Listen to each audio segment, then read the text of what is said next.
Muchas gracias. Bueno, muchísimas gracias. Para mí siempre es un placer estar aquí en Zamora, que es una ciudad que me encanta y me entusiasma, y además acompañando a Paco González, que es un mago y una persona a la que yo admiro enormemente, entre otras cosas por esas capacidades que demuestra esta exposición que ha hecho de su gabinete de curiosidades, que en realidad se puede decir que es una especie de biografía suya, biografía de sus viajes. Paco es un hombre que viaja por todo el mundo actuando como mago, pero siempre deja una parte de su tiempo para investigar sobre las raíces de la magia. Es un hombre obsesionado por esa época en la que los seres humanos no disponíamos de los recursos que en estos momentos tenemos de tipo científico, etcétera, para enfrentarnos a la realidad, y entonces acudíamos, entre otras cosas, a una forma de pensar que es lo que se conoce como pensamiento mágico y que consiste fundamentalmente en un diálogo con el más allá, con el otro mundo. Se suponía que la mayor parte de las cosas que ocurrían o que nos ocurrían, pues eran fruto de la intervención de una serie de espíritus o de seres que habitaban en otro mundo, y entonces era necesario convencerlos de que estuvieran a nuestro favor y no en contra. Entonces, gran parte del pensamiento mágico consiste precisamente en lograr esa intermediación. Y lo que es bonito es pensar que para lograr esa intermediación los primeros, podríamos llamar entre comillas sacerdotes, que eran los chamanes, los primeros sacerdotes de las religiones más antiguas, pues recurrían a una serie de métodos que muchas veces consistían, pues por ejemplo, en bailar durante horas y horas y horas hasta caer exhaustos, de modo que tenían una serie de visiones que les acercaban a ese otro mundo. O por ejemplo, es conocido que utilizaban determinadas drogas alucinógenas para tener esas mismas visiones, o ayunaban durante días enteros, como vemos en los textos sagrados que aparece, y que permitía pues tener una experiencia de esos otros mundos, pero que la mayoría de la gente que no hacía esas cosas pues no la tenía. Entonces el chamán tenía que recurrir a una serie de prácticas para poder hacer que las otras personas visualizaran esas experiencias, esa experiencia de ese otro mundo que no habían tenido, pero que él sí tenía, y transmitírsela a ellos. Y entonces acudía muchas veces a la danza, acudía muchas veces a las representaciones que hoy llamamos teatrales, acudía a la utilización de máscaras, acudía a la utilización de títeres, y acudía también al ilusionismo. Ese es el origen de la mayor parte de las artes, tienen un origen mágico, es la capacidad de hacer visible aquello que no existe en el mundo material, pero sí existe en nuestro cerebro. Los deseos, los sueños, los espíritus, los dioses, etcétera, sobre los que no tenemos una experiencia material, pero sí tenemos otro tipo de experiencia, porque habitan nuestro interior, habitan nuestro cerebro. Entonces, el origen, digamos, del ilusionismo fue el mismo que el del teatro, y el mismo que el de las artes visuales, etcétera, y es mostrar aquello que no era posible ver de una forma inmediata y directa, porque materialmente no tenía una presencia material. Entonces, digamos que durante mucho tiempo el ilusionismo se utilizó dentro de un contexto ritual. Dentro de los rituales, pues servía, por ejemplo, al chamán que se dedicaba a hacer curaciones, pues le servía para que cuando consideraba que esa persona se había curado, pues pudiera tener una experiencia material de que sí se había curado. ¿Y qué es lo que hacía? Pues sencillamente, antropólogos como Lévi-Strauss lo cuentan, pues se cargaba, es el nombre que los actuales ilusionistas dan a ocultar un objeto, una cosa, cargaba dentro de su boca una espina, por ejemplo, y entonces acercaba sus labios a la persona enferma, fingía chupar el mal, y luego expulsaba esa espina que simbolizaba o representaba ese mal que había extraído del cuerpo. Este tipo de pequeños trucos ilusionistas, etcétera, muchas veces se fueron complicando a medida que se empezaron a conocer, por ejemplo, las técnicas ópticas, etcétera, y permitían pues la aparición en determinados templos de las figuras de los dioses y una serie de visiones mágicas que les permitían a la gente pues tener una experiencia de ese otro mundo que ellos consideraban que era determinante para sus vidas aquí, ¿no? Eso ocurrió durante muchísimo tiempo y está en la base, digamos, de ese poder mágico que tienen muchos objetos. Muchos objetos formaban parte de esos rituales. En la exposición está lleno de objetos rituales, hay toda una parte dedicada a eso y claro, lo que significan, su significado simbólico excede su valor material y su interés material, incluso muchas veces su interés estético. El poder que tienen esos objetos es muy superior, digamos que a la apariencia. Es un poder que le confieren pues, fundamentalmente las creencias y la fe de los hombres. Hoy de lo que vamos a hablar es de los gabinetes de curiosidades, de las cámaras de maravillas, que suponen pues, un momento de transición dentro de la evolución de nuestra cultura. ¿Y por qué? Bueno, pues vamos a empezar hablando de los objetos. Yo creo que es la mejor forma de acercarnos a los gabinetes de curiosidades y a los gabinetes de maravillas es planteándonos qué significan para nosotros los objetos. Yo os invito a que penséis, vuestras casas, seguro que estáis rodeados de muchísimos objetos, pero no todos tienen el mismo valor para vosotros y seguramente tienen distintas virtualidades y sirven para diferentes cosas y los vivís de forma distinta. Los objetos, aquí vemos un gabinete de esa época, pues atesoran indudablemente conocimiento. Los objetos, este es otro gabinete de esa época, atesora misterio. Los objetos también atesoran poder. Los objetos atesoran riqueza. Esta es una de las salas del Palacio Pitti, en donde los Médicis tenían su gran cámara de maravillas, sus grandes colecciones, que hoy en día constituyen un museo. Los objetos atesoran, por supuesto, belleza. Y los objetos, a los objetos muchas veces los seres humanos les hemos otorgado, igual que a los elementos de la naturaleza, un poder. Esta imagen es la de los caballeros de la tabla redonda y el santo grial en el centro. Es decir, es un objeto que tenía un poder extraordinario en aquellos momentos y que era buscado por todos desde todas las partes del mundo. Los objetos también tienen la capacidad de protegernos. Este es el ojo de Horus, que es un colgante que se colocaban en los egipcios para protegerse pues, precisamente de lo que representa, del mal de ojo, y buscar la ayuda del dios Horus para evitar este tipo de maleficios. Los objetos tienen también un carácter simbólico. Estos son objetos surrealistas, que los surrealistas otorgaron a los objetos ese valor simbólico y crearon unos objetos que ellos decían que se llamaban los objetos que tenían de funcionamiento simbólico. Este es uno que realizó Dalí, es decir, objetos que no tenían un valor para usarse para la vida cotidiana, sino que tenían un valor simbólico que conectaba con nuestro... ya sabéis que los surrealistas daban una enorme importancia a nuestro inconsciente, ¿no?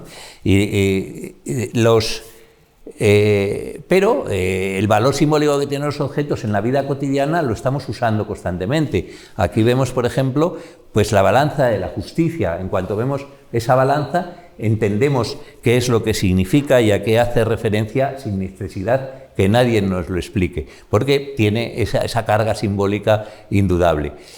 Los objetos también tienen una carga religiosa. Esta es ni más ni menos que una cámara del tesoro, un relicario de Saint-Denis, en donde se guardaban casi todos los objetos valiosos de la corte de Francia en un determinado momento y los objetos religiosos que tenían mayor valor. Los objetos también tienen la capacidad de curar y también tienen la capacidad de aniquilar. Estas son unas muñecas vudú. El término no sé si es muy exacto porque el vudú corresponde a las culturas antillanas y estas muñecas son grecorromanas, son mucho más antiguas, pero el significado es el mismo. Aquello que se provocaba en la muñeca, a la que se pinchaba, tenía una repercusión en la persona a la que la muñeca representaba. Incluso le podía producir la muerte, según la creencia de quien lo hacía, claro. Y los objetos reflejan las distintas culturas en que se originan. Es decir, que por todas estas razones, los hombres y las mujeres han querido siempre atesorar estos objetos, de tipo muy distinto. Fijaos que en este lado vemos una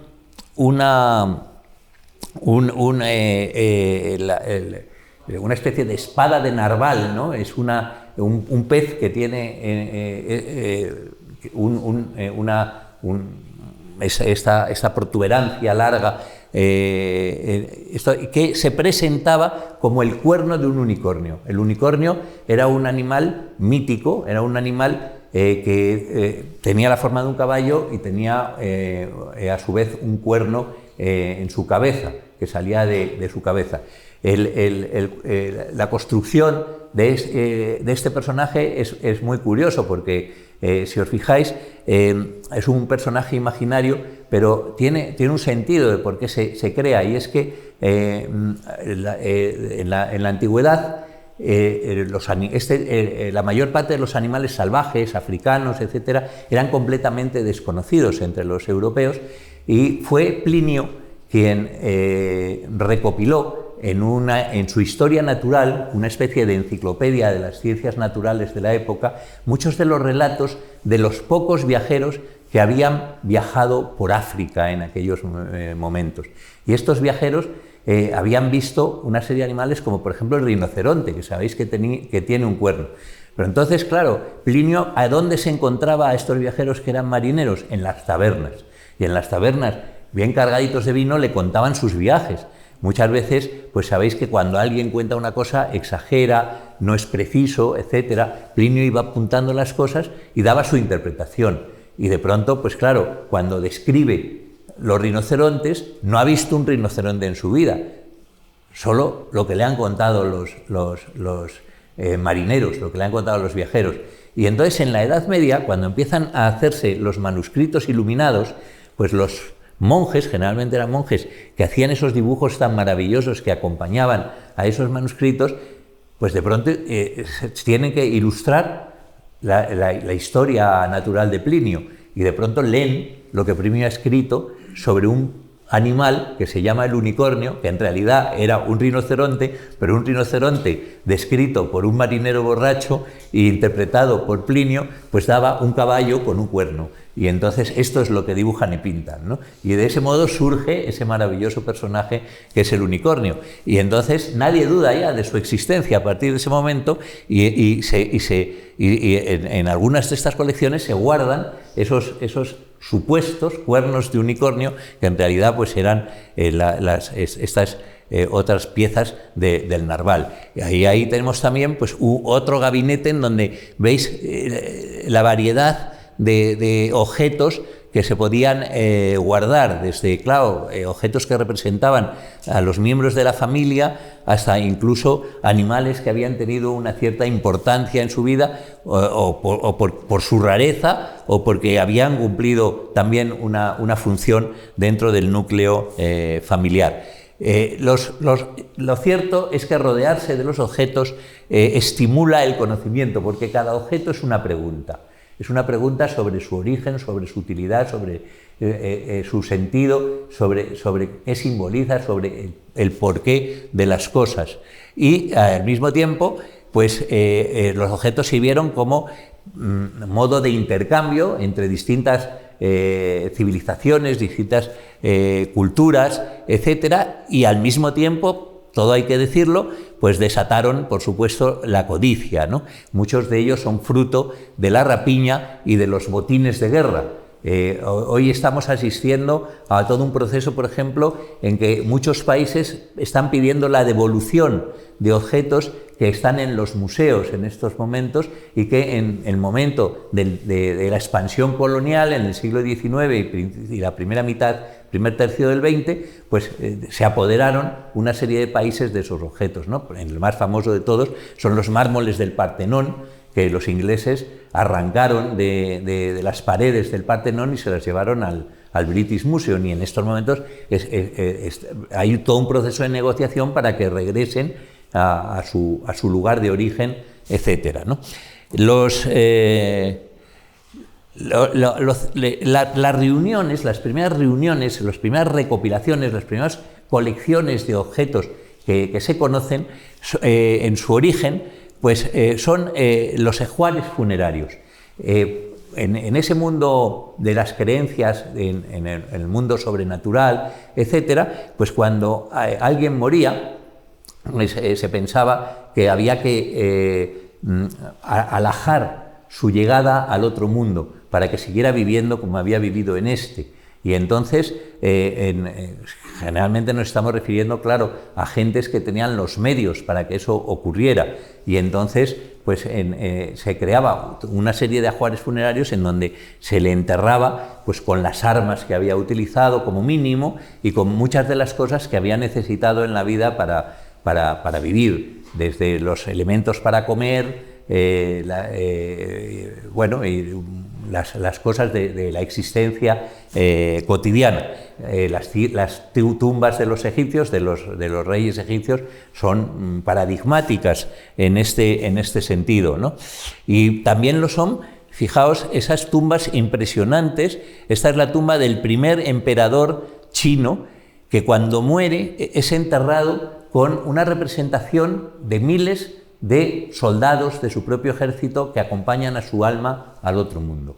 Y fijaos cómo es, eran miles y miles de soldados los que allí, no es que los mataran y los enterraran con él, son soldados de terracota que se hicieron específicamente para acompañarle en este último viaje al emperador. De modo que digamos que las primeras recopilaciones de objetos son, por una parte, los tesoros reales y, por otro lado, los tesoros que conservaba la Iglesia, que en la Edad Media, y ya damos ahí un salto y venimos a nuestra cultura más cercana, pues en la Edad Media casi no se diferenciaban. Las cámaras reales y los tesoros que tenía la Iglesia, pues estaban muchas veces unidos, aunque claro, la Iglesia tenía en casi todas sus templos, pues tenía sus pequeños tesoros y eran mucho más numerosos, pero sin embargo los más ricos pues muchas veces estaban unidos, ¿no? Aquí vemos, por ejemplo, el tesoro de Guarrázar, que es uno de los tesoros visigodos más extraordinarios que se conservan en nuestro país y que son ofrendas votivas. Entonces es un tesoro de los reyes, pero ofrendado, digamos, a la Iglesia en un determinado momento y conservado por ella. Uno de los lugares más paradigmáticos de los tesoros de la Iglesia es el templo maravilloso, ¿no?, en el que se llama, que está en la Catedral de Oviedo, se llama la Cámara Santa. Es un lugar en donde ahí se guardaban pues casi todas las reliquias, etcétera, que tenía la iglesia, la primitiva iglesia asturiana. Era de una enorme riqueza. Y hemos utilizado la palabra reliquia. En aquellos momentos la Iglesia daba una gran importancia, evidentemente, a la intercesión. Al principio hemos hablado de cómo los antiguos chamanes intercedían con los espíritus para que nos fueran favorables. Pues en el caso de cuando ya el cristianismo se desarrolla, tiene una gran importancia los santos y tiene una gran importancia las reliquias de los santos. De pronto, el mundo se rige casi a partir de ese tipo de reliquias. Hemos de darnos cuenta de que en casi todos los templos se intenta conservar alguna reliquia sagrada que realmente tenga poderes milagrosos. Y al mismo tiempo, todo esto crea también incluso una cosa, muchas veces pensamos que el mundo es muy distinto, pues uno de los efectos que produce este mundo de las reliquias es el turismo. El turismo en busca de las reliquias que tienen mayores efectos milagrosos. El ejemplo más claro es el Camino de Santiago, todo un camino que vertebra a Europa en una época en que habían desaparecido prácticamente las grandes rutas y se vertebra a través del descubrimiento del cuerpo de Santiago en Santiago de Compostela y se crea toda una ruta en su busca. Pero en la mayor parte de las diócesis existe una guerra por tener el mayor número de reliquias y las más prestigiosas. Hay ejemplos curiosos de cómo en un determinado momento, pues digamos, la nobleza de una diócesis depende de la existencia de estas reliquias e incluso, pues hay, si leéis el Quijote, hay un capítulo que es dedicado a un santo, vamos, a alguien que en olor de santidad ha muerto y que le trasladan desde Andalucía hacia Castilla, no es otro que San Juan de la Cruz, y que curiosamente a lo largo de ese camino le fueron desgajando trozos de su cuerpo, porque en los sitios por donde pasaba, pues claro, querían quedarse con trozos del santo, ¿no? Entonces, lo que está en estos momentos enterrado en Segovia, pues no se sabe exactamente qué es lo que quedó del santo. Se sabe que Ana de Peñalosa, que era la que se lo llevó hasta Segovia, preservó alguna de las partes del santo esenciales, pero muchas otras pues no pudo evitar que le arrancaran dedos, que le arrancaran determinados huesos, etcétera, ¿no? Bueno, las reliquias no se presentaban, como es lógico, descarnadas y tal como eran, sino convertidas en un joyel, convertidas dentro de un camafeo, etcétera. Eran unos lugares donde se guardaban especialmente ricos, y se guardaban pues junto a los cálices, se guardaban junto a los objetos preciosos, y al mismo tiempo se guardaban otras cosas. Por ejemplo, pues en San Isidro de León pues se guardaba la mejilla de San Juan Bautista, según se decía. Es decir, había muchísimas reliquias en estos lugares que muchas veces, como había un tráfico comercial de reliquias, pues muchas veces eran muy dudosas.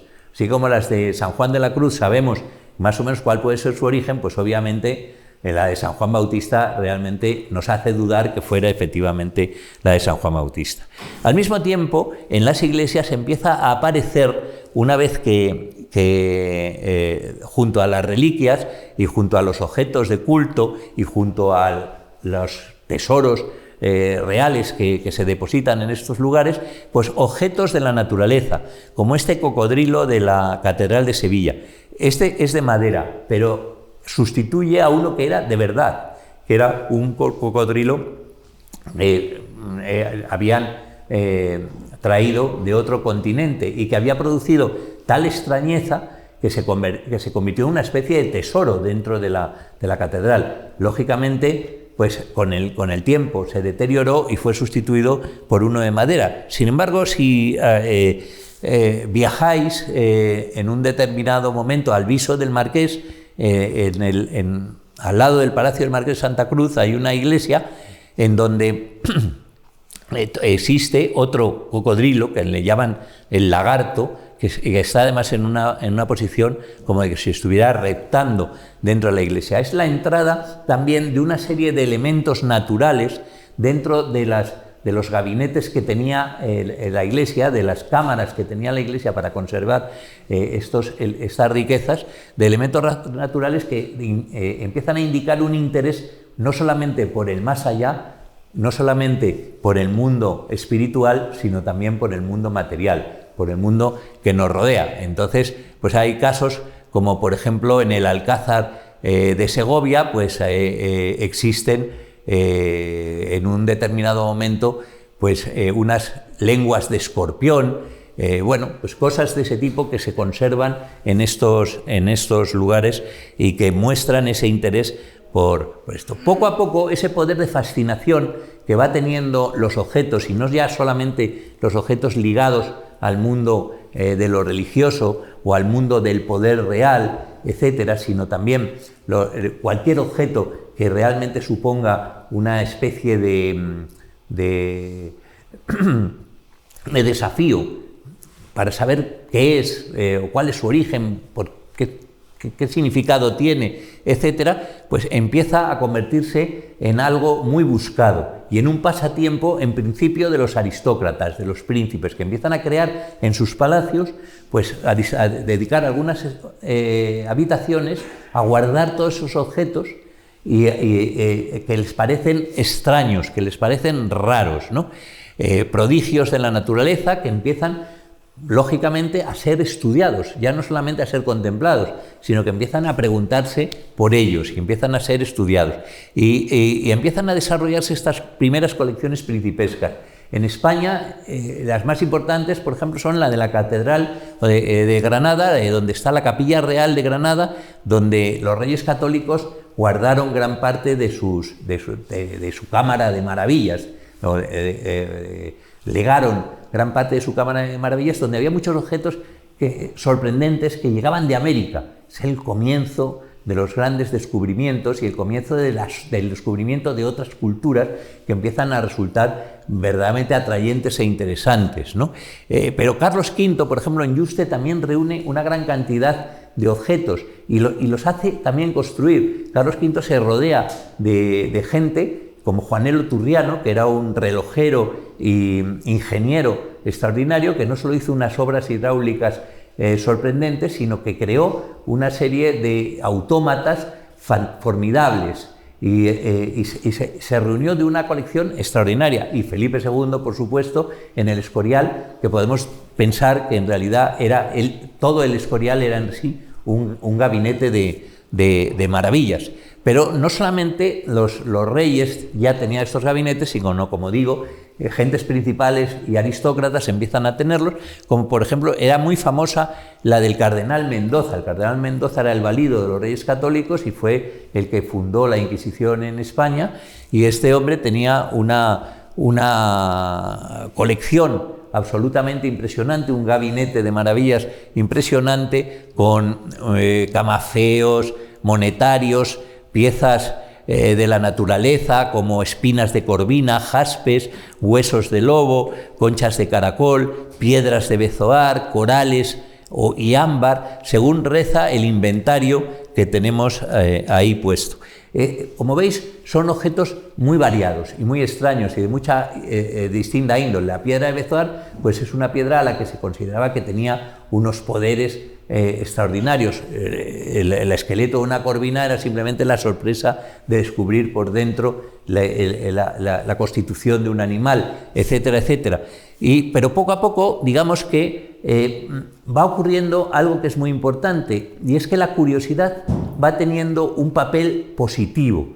Pensad que en la Edad Media, por razones religiosas, la curiosidad era considerada algo pecaminoso, entre otras cosas porque se recordaba siempre que la curiosidad había sido lo que había hecho que Adán y Eva fueran expulsados del paraíso. Entonces se consideraba algo negativo, algo pecaminoso. Sin embargo, en la Edad Media, momento de desarrollo, de primer desarrollo de las ciencias, por ejemplo, naturales, en donde empieza a funcionar, digamos, el comercio a gran escala, los intercambios comerciales y naturalmente los viajes y los descubrimientos geográficos, la curiosidad se convierte en un valor positivo. La curiosidad es algo que se considera bueno, que se considera una forma de interesarse en las cosas y de empezar a preguntarse por ellas. Entonces, digamos que todo ese impacto que tienen todos estos cambios que se produce hace que de pronto empiece a extenderse la costumbre de crear estos gabinetes, y ya no solamente sean los príncipes y los más principales los que tienen esos gabinetes, sino que se incorporan a ello pues los boticarios, los profesores de universidad, los estudiosos, aquellas gentes que en un determinado momento ya no se incorporan solo para reunir sus riquezas o por el afán de reunir sus riquezas, sino por un afán de conocer las cosas, de interesarse por ellas. Aquí vemos uno de esos gabinetes que, como veis, se juntaba todo, había absolutamente toda clase de objetos distintos, casi de forma indiscriminada.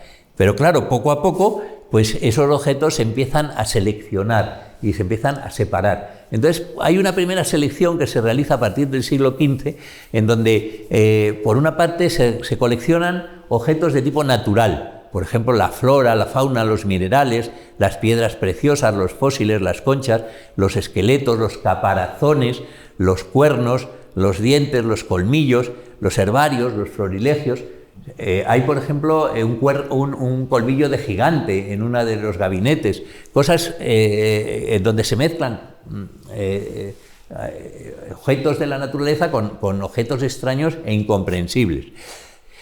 Luego se encuentran los elementos artificiales, que son, por ejemplo, los objetos arqueológicos, las antigüedades, las medallas, las obras de arte, las armas, los objetos de vitrina, esas cajas, esas tabaqueras, esas botellitas de cristal pequeñitas, etc. Luego están los mirabilia, que son las rarezas, las curiosidades naturales o artificiales. Por ejemplo, se apreciaban mucho los trabajos hechos en piedras finas o preciosas, los camafeos, etc., las cosas hechas en cristal de roca, en marfil, en ámbar, los huevos de avestruz. Había una fascinación por los huevos de avestruz como elemento, además decorativo y de una gran belleza. Y los objetos científicos, todos los instrumentos científicos y paracientíficos, relojes, autómatas, brújulas. Veremos más adelante, por ejemplo, linternas mágicas, objetos ópticos, etcétera, tenían una enorme importancia en estos gabinetes. Y luego los objetos exóticos, aquellos que venían de otras latitudes y que agrupaban y que daban a conocer otras culturas y otras formas de ver, de pensar y de hacer las cosas.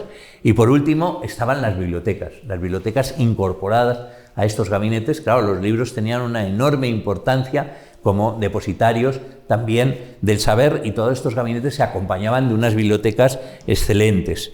Entonces, bueno, este tipo de gabinetes podían ser grandísimos, como eran, si el que lo tenía era una persona con gran curiosidad y además del poder para poder saciarla, o modestos o más modestos, que podían ser un simple mueble. Pero lo cierto es que en todo caso constituían una especie de microcosmos que intentaba mostrar el mundo exterior, ese mundo que nos rodeaba, reunirlo dentro de nuestra casa para poder contemplarlo y estudiarlo. Ese mundo exterior que en aquellos momentos suponía un interés extraordinario para la gente, porque era un momento de constante descubrimiento. Y hay una frase que a mí me encanta de Locke, que en 1690, bueno, tenía yo una botellita de agua por aquí, en 1690 Locke dice que, sí, muchas gracias, que comparaba el amueblamiento del gabinete, imaginaos cómo se amueblaba un gabinete, con la introducción en el intelecto humano, con la creación del intelecto humano, ¿no? Las ideas se introducían en un vacío mental, se nombraban y se caracterizaban y se estructuraban dando lugar a un discurso. Es decir, el gabinete en realidad era una forma de pensar el mundo. A través de los objetos y de las relaciones entre los objetos, tenemos un horizonte mucho mayor dentro de nuestra propia casa que nos permitía descubrir ese mundo exterior y pensar sobre él en aquellos momentos. Bueno, más o menos a partir del siglo XVII se han contabilizado 978 colecciones o gabinetes en París, Países Bajos, en los Países Bajos, en Alemania, en Francia, Italia, en Austria y en Suiza. Solo en Venecia, en el siglo XVI, había más de 70. Y uno de los más importantes que existió fue este. Esto que veis ahí es el Palacio de la Compañía de Jesús en Roma. En ese palacio instauró Athanasius Kircher un museo que, entre otras cosas, tenía este sistema de que unos tubos que atravesaban las paredes del edificio y que servían para dos cosas. Una, para saber los comentarios de la gente ante las maravillas que Kircher exponía en su palacio. Y de ese modo Kircher sabía qué es lo que la gente pensaba sobre esas maravillas. Y por otro, para un juego de magia que veis ahí, que en esta parte de aquí veis una cabeza, y entonces es una cabeza parlante.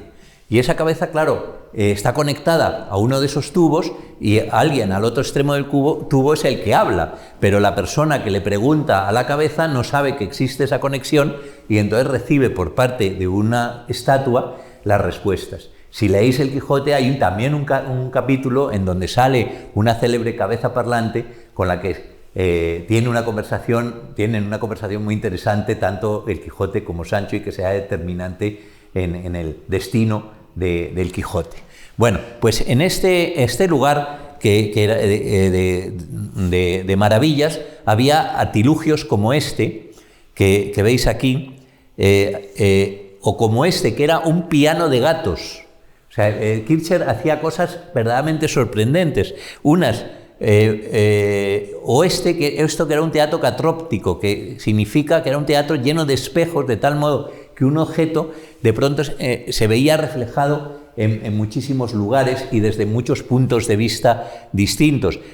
Los teatros catóptricos son teatros que estaban hechos con espejos y las propiedades de los espejos les permitían hacer cosas como que los objetos volaran en un determinado momento, dieran la sensación de que volaran o se deformaran, etcétera, etcétera. Es decir, eran teatros de transformaciones, de cambios, de metamorfosis. Aquí tenemos otro teatro de este tipo, de Kircher, y aquí tenemos, por ejemplo, una reconstrucción de los animales que llevaba Noé en el arca de Noé, que demuestra un poco la imaginación de Kircher increíble, que reconstruía el pasado, era capaz de leer, por ejemplo, los jeroglíficos egipcios, aunque todos sabemos que el descubrimiento del lenguaje jeroglífico fue muy posterior, porque fue en el siglo XIX, XVIII finales, cuando Champollion vuelve de la expedición francesa a Egipto y descubre a través de la piedra Rosetta el lenguaje jeroglífico. Pues Kircher antes descifró los jeroglíficos creando un sistema lógico que funcionaba perfectamente para descifrar los jeroglíficos, con el único problema es que no tenía nada que ver con los jeroglíficos, pero tú podías leer los jeroglíficos, lo que pasa es que salía una cosa distinta a lo que realmente habían intentado los egipcios escribir. Y bueno, Kircher es también el creador, entre otros, de la linterna mágica, y reunió toda clase de objetos. Es un hombre que, por ejemplo, en plena explosión del Vesubio, se hace descender al interior del volcán para ver cómo funcionan las explosiones volcánicas. Es decir, ocurre que en aquellos momentos en que empieza a desarrollarse el pensamiento científico, sin embargo, la formación de la mayor parte de la gente sigue dentro del mundo del pensamiento mágico. Entonces es un momento en que se crea lo que se llama la magia natural. La magia natural significa intentar explicarse las cosas utilizando el método científico, pero al mismo tiempo, cuando no se pueden explicar por el método científico, se sigue recurriendo al pensamiento mágico. La mayor parte de los científicos de la época siguen en esta frontera. O sea, pensamos en Newton, que es de los más importantes científicos de la época, si no el más importante, pues Newton escribió sobre temas que hoy consideramos científicos una mínima parte de su obra. La mayor parte de su obra la escribió sobre temas dedicados a la astrología. Esa mezcla se produce y Kircher, que era un hombre que desde el punto de vista de la tecnología crea aparatos extraordinarios y fantásticos, pues al mismo tiempo tiene otras partes en donde, claro, no tienen fundamentos de tipo científico, pero sí está la idea de que un hombre solo podía en un determinado momento explicar todo el mundo que estaba a su alrededor, algo que me parece extraordinario. No se ponía el mundo por montera. En Roma había 2 obeliscos con jeroglíficos egipcios y él se inventa un sistema para leer la escritura jeroglífica, aunque resulta que luego no se la había inventado y era un sistema lógico y que funciona. O sea, tú vas, utilizas lo que te dice eso y de ahí sale un texto. Sale un texto. Lo que pasa que, evidentemente, cuando lo lees, lo lee un especialista de nuestros días, pues el texto es distinto porque no era correcto ese sistema. Y Kircher, en un determinado momento, también tenía estos autómatas maravillosos musicales de Juanelo Turriano que habían pertenecido al emperador Carlos V, y también estos dibujos de Leonardo da Vinci, absolutamente fantásticos, que seguramente recordáis que aparecieron en la Biblioteca Nacional metidos en un códice de otro tipo hace unos años. Pues bueno, estos no habían pertenecido, perdón, a Kircher, sino a Juan de Espina, que era más o menos alguien que un poquito posterior a Kircher crea otro gabinete en España lleno de sorpresas, porque hay que decirlo, estos gabinetes tenían una función evidentemente de conocimiento, de conocer las cosas, pero al mismo tiempo también de juego y también de sorpresa y también de intentar transmitir la extrañeza, el misterio, etcétera, a la gente. Y Juan de Espina era una persona que tenía, como Kircher, grandes conocimientos de distinto tipo. Era un hombre que sabía muchísimo, por ejemplo, de música, tenía una colección de instrumentos musicales absolutamente extraordinaria, había logrado reunir estos dibujos de Leonardo da Vinci muy apreciados y absolutamente importantes y maravillosos, y tenía muebles como este, fantásticos, que eran capaces tenían mecanismos internos que les permitían moverse, etcétera, y era un hombre que a su vez tenía una gran influencia en la corte por las fiestas que daba. Se decía que, por ejemplo, sus grandes comidas y tal las servían solo autómatas, no tenía criados sino autómatas. Bueno, había una serie de leyendas sobre la vida de Espina y tenía una gran relación con el rey Felipe IV, que en un determinado momento acudió a una de esas fiestas y él le había preparado una especie de sarao para celebrar la llegada del rey, y había creado pues todo un decorado absolutamente móvil, etcétera, en donde que servía de lugar para que bailaran los miembros de la corte. De pronto todos desaparecen, se queda el rey solo en el centro de ese decorado, y entonces aparece un fiero león que se abalanza sobre el rey, con tan mala fortuna que se desbarata por el camino ese fiero león y se convierte en un perro que había sido un perro muerto que habían preparado para crear esta figura, ¿no? Etcétera. Entonces el rey monta en cólera porque la representación le había asustado y encima había salido mal y aquello le parecía horroroso, y rompe sus relaciones con Espina, que ya no vuelve a ser el mismo, es perseguido por sus enemigos, que consideran que era un brujo, etcétera, etcétera. Bueno, tiene una vida difícil a partir de ese momento y al final de sus días legó todas sus pertenencias al propio rey y gracias a eso se han conservado muchas de ellas, ¿no?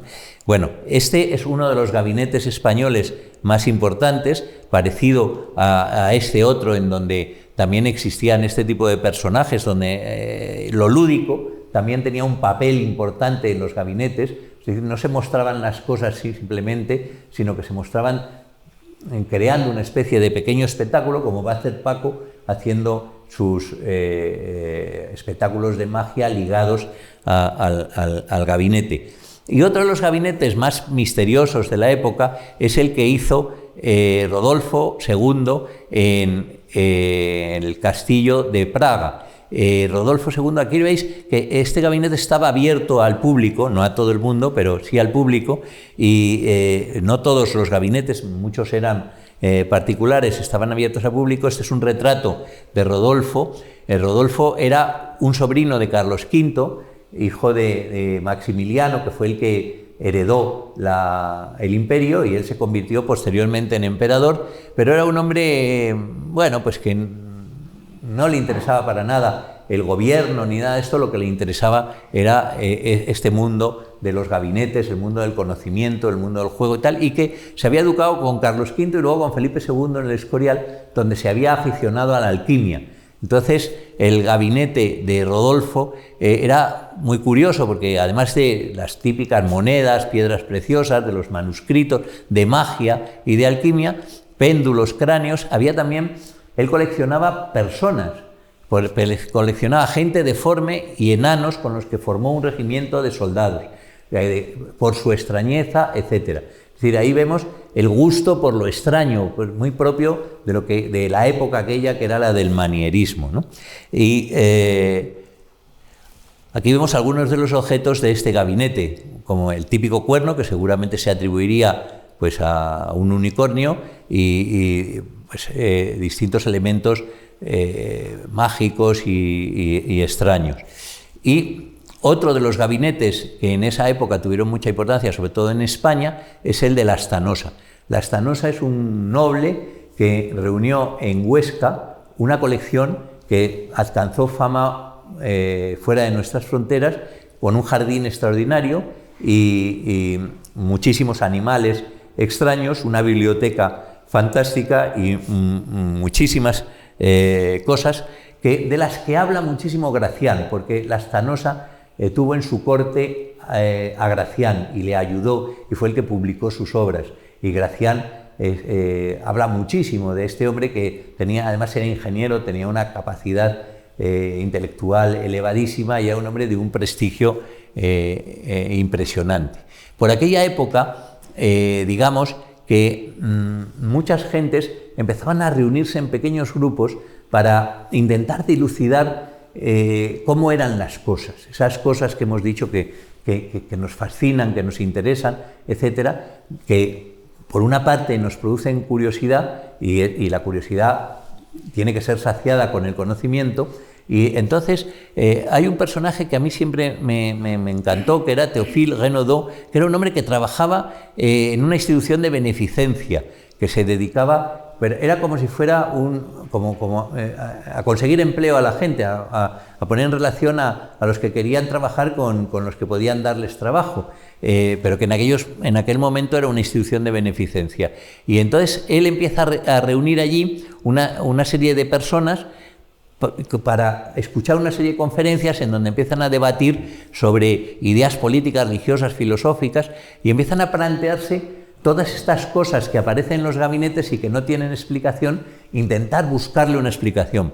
Pues la mandrágora, el unicornio, el éxtasis, las características de por qué existen los negros y los blancos, si es mejor acostarse tarde o levantarse por la mañana o hacer lo contrario, si el hierro aplicado a un tonel impide que se corrompa el vino y por qué, a qué edad hay que casarse. Es decir, discuten sobre cualquier cosa en aquel momento. Esto lo traigo a colación porque este es el ambiente que se produce en aquellos años de interés por darle la vuelta a todo, por buscar una explicación absolutamente a todo, Y ese interés viene dado por esa curiosidad de la que habíamos hablado que lleva a construir estos gabinetes. Bueno, entonces yo descubrí a Renaudot porque, dedicándome a mis investigaciones sobre el tema de la magia, buscando cuál era la reacción que se había producido ante un juego en esa época que hacía un tal Florent Marchand, que era bebía grandes cantidades de agua y las devolvía según le pidieran, convertido en vino o en coñac o en cualquier otro licor, y actuaba por distintas ferias en países europeos. Y entonces esto en aquel momento provocó un gran estupor en la gente, no sabían cómo se hacía, etcétera, etcétera, y buscaban cuál era la solución. Y Renaudot reunió a muchísimas personas, entre ellos opinaron gente como Descartes, etcétera, y claro, las opiniones no dieron en el clavo ninguno, pero eran fantásticas, ¿no?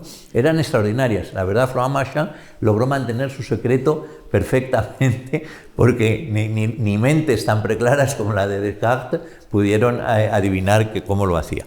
Y bueno, aquí nos encontramos con un personaje que fue también importante en esa transformación del conocimiento de aquellos años. Tiene una gran importancia, sobre todo en la ilustración, la mecánica, ¿no?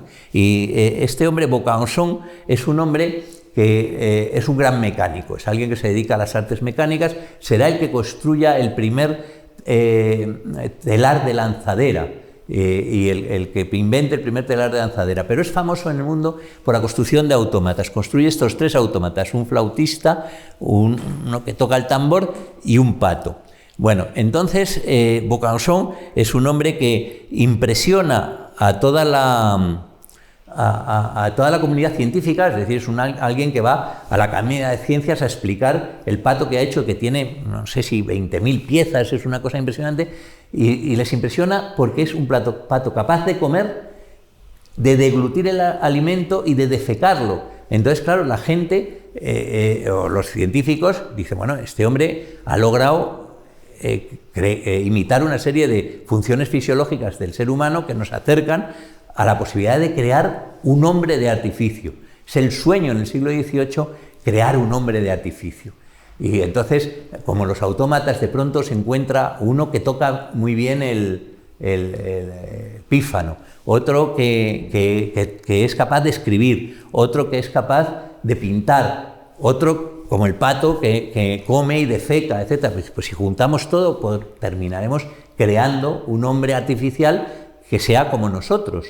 Ese es el sueño que tienen en ese siglo. Y el pato había sido un paso impresionante en ese sentido. Y siempre terminó siendo algo que enigmático, que no se sabía realmente cómo funcionaba. Entonces, al cabo de bastantes años, en sus relatos, en sus diarios y anales, Goethe cuenta que haciendo un viaje se encuentra con el célebre pato. Fue un viaje a la ciudad de Helmstedt, y allí, ¿a dónde fue? Pues igual que nosotros cuando viajamos muchas veces vamos a los museos más importantes de la ciudad, pues en aquella época se iba a los gabinetes más importantes, cuando se tenía la capacidad, claro, de que te invitaran, porque eran privados, ¿no? Y entonces a Goethe le invita Beires, ¿y qué es lo que le enseña? Pues le enseña, era un tipo excéntrico que había reunido toda clase de cosas, le enseña el pato de Vaucanson, muchos años después, y estaba estropeado, era un pato, seguía comiendo, pero ya no defecaba, etcétera, etcétera. Y entonces había intentado que unos mecánicos lo arreglaran, pero no lo lograron arreglar. Y claro, Goethe descubre el secreto. El secreto mucho tiempo después se publicará y se sabrá, porque un célebre ilusionista, quizá el más célebre del siglo XIX, Robert Houdin, que era a su vez mecánico y era relojero y era un hombre que construyó también unos fantásticos autómatas para sus espectáculos, pues fue encargado de restaurar el personaje, el pato. Y el pato era un autómata trucado, era un autómata de los ilusionistas que tenía un trucaje, no defecaba realmente, sino que estaba trucado. Pero eso se supo pues muchísimo más tarde y muchísimo después, ¿no? Mientras tanto, ese hecho lo que hizo es alimentar pues, la imaginación de los hombres para buscar nuevas metas a las que enfrentarse en estos desarrollos de la mecánica en esa época. Bueno, a partir de ahí se produce un cambio en los gabinetes de maravillas y es que se empiezan a especializar. ¿Cómo se empieza a especializar el saber? Empiezan a especializarse según las cosas. Por ejemplo, aquí vemos pues, que este está dedicado fundamentalmente a las conchas y a las marinas, etcétera. Vemos todos estos sistemas de clasificación de armarios, etcétera, que se utilizan y terminarán convirtiéndose en gran parte de los museos. Primero se establece una diferenciación entre aquellos que tenían, por ejemplo, galerías de pintura, etcétera, etcétera, las artes visuales, etcétera, van por un lado, y los gabinetes que recopilan los objetos naturales van por otro. Y entonces unos darán los museos de pintura y bellas artes, etcétera, y otros darán pues los museos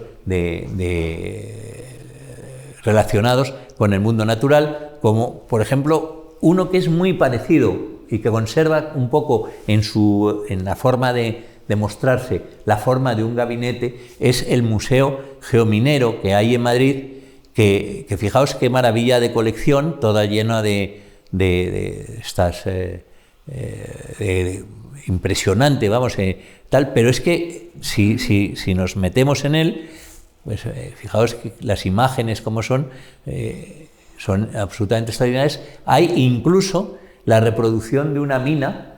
O sea, esto es un palacio que hay en Madrid y en el jardín te introduces y hay dentro una mina. Yo os invito a que hagáis un día una excursión porque es una de las sorpresas mayores que existen en el Instituto Geominero. O, por ejemplo, el Museo de Ciencias Naturales, cuya estructura sigue... Hombre, ahora los sistemas museográficos son distintos, pero la constitución, y hay una parte del museo que todavía conserva, porque voluntariamente lo han querido hacer así, la forma de un gabinete de maravillas en donde se mezclan las distintas cosas y puede haber pues, los huesos de un mamut con un pájaro disecado, con un meteorito que han encontrado en un sitio, en fin, cosas completamente dispares que se juntan y que intentan explicar el mundo que nos rodea, ¿no?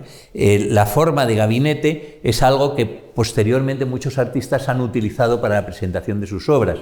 Una de las más famosas es la de Marcel Duchamp, ¿no? Que creó un museo portátil. La valise, la famosa valise de Marcel Duchamp. O, por ejemplo, estas estructuras que hacía Cornell, en donde agrupaba toda clase de objetos. El surrealista norteamericano Cornell, esta que se llamaba Pharmacie. Y modernamente, por ejemplo, aquí vemos una Wunderkammer, una cámara de maravillas hecha por Wolfram Stieler, que es un artista alemán, y esta otra hecha por un artista francés que se llama Marcos Dion, Gabinete de Curiosidades, que hace para un museo norteamericano. En fin, que realmente, digamos que los gabinetes no solamente son un hecho físico, sino una forma de pensar el mundo. Y eso es lo que es, desde mi punto de vista, importante, recordando a lo que decía Locke, cómo cuando introduces los objetos estás introduciendo ideas, mezclándolos, comparándolos, estableciendo combinatorias, etcétera, y haciendo que realmente puedas pensar sobre ese mundo que te rodea. Es como un pequeño modelo, un microcosmos que te permite pensar sobre ese mundo que te excede, que es el mundo exterior. Y en general las gentes que tienen esos gabinetes tienen también una ventaja, y es que, claro, la ciencia hoy en día nos ha acostumbrado a no opinar de muchas cosas, porque pensamos que no estamos preparados y que, claro, quien sabe es otra persona. Bueno, eso simplemente significa que nos da miedo opinar, pero realmente los seres humanos, cuando nos encontramos algo que no entendemos, tenemos que enfrentarnos a ello y intentar descubrir el porqué de las cosas, intentar conocerlas y llegar a eso. Y entonces, generalmente las personas que utilizan o que crean estos gabinetes o que tienen esta mentalidad, pues son personas que se lo plantean todo. Este es el ejemplo de Paco, por ejemplo, y lo que me parece a mí más interesante de Paco, y es que es un hombre con el que hoy, por ejemplo, que he estado comiendo con él, etcétera, hemos hablado de 50.000 cosas y se ha enfrentado a 50.000 cosas a lo largo de su vida y nunca ha pensado, bueno, es que para descubrir si este trozo de no sé qué es esto o lo otro, pues tengo que ser ingeniero de minas, o para descubrir el sentido que tiene una ceremonia en una comunidad indígena tengo que ser antropólogo. Sería estupendo que fuera todas esas cosas, pero yo me enfrento a lo que veo, intento comprenderlo, y eso yo creo que es lo que nos hace seres humanos y es lo que nos da grandeza, el intentar comprender el mundo que nos rodea, y esto es lo que significa estos gabinetes desde mi punto de vista. Y lo significa también, desde luego, el gabinete tan maravilloso con el que nos ha obsequiado Paco. Y muchísimas gracias a ustedes por su asistencia. Espero que hayan pues viajado conmigo por este mundo de los gabinetes y a partir de ahora empiecen a rodearse de los objetos con ese sentido, ¿no?